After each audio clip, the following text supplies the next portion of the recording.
Nagtipon ang pinakamahuhusay na street dance crews mula sa iba't ibang panig ng bansa para sa UDO Street Dance National Qualifier, kung saan nagsali puwersa ang galing at disiplina ng mga dancer na naghahangad makapasok sa World Championships. Ang kabuang detalye alamin sa ulat ni teammate JB Junio.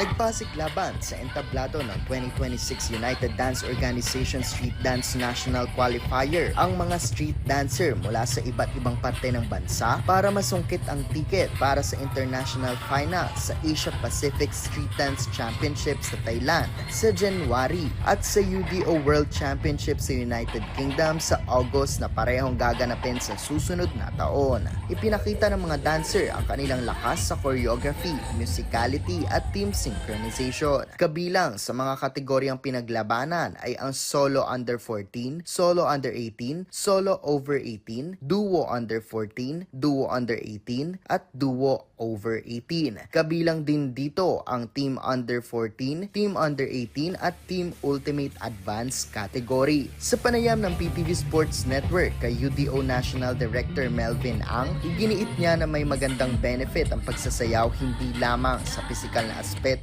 kundi pati na rin sa mental aspect ng isang tao. I've seen those who have mental, depression. Pagdating sa dance, nare-release nila. It brought them, joy and happiness. They found their purpose, their creativity, their communication, their outlet. And starting from young grassroots program up until adult and even old generations benefit dance. Ibinahagi naman ng duo na sina Gianna Rivera at Nasus Ilano ang kanilang karanasan sa pagrerepresenta ng bansa sa nakaraang UDO World Championships na ginanap sa United Kingdom.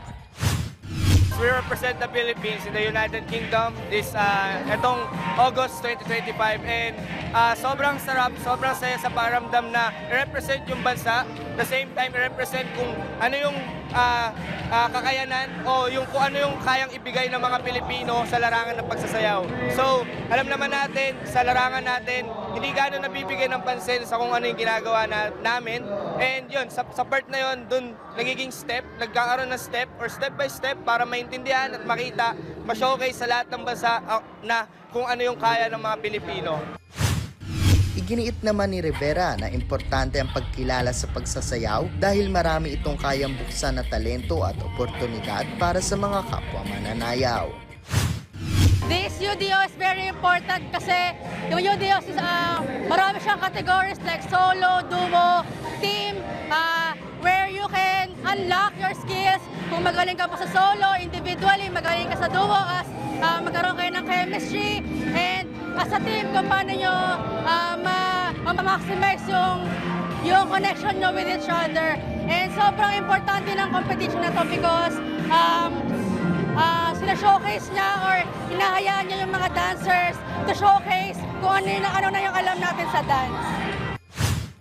Sa patuloy na pag-angat ng street dance sa Pilipinas, umaasa ang buong dance community na mas kilalanin ng pagsasayaw bilang isang sport na kaya maghatid ng karangalan para sa bansa.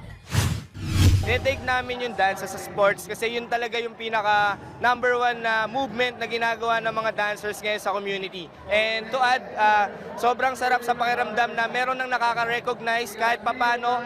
Isa siyang magandang manifestation na effective yung ginagawa from conducting events, battles, workshops, and yung mga kilala nating artists from international na nakaka-recognize din sa kung ano kakayanan ng mga Pilipino. And yun, kasama kami ang Team Genesis and Anima sa movement na kailangan natin tignan as a sports kung ano yung ginagawa natin, not only physically, not only emotionally, spiritually, but the movement and the unity itself.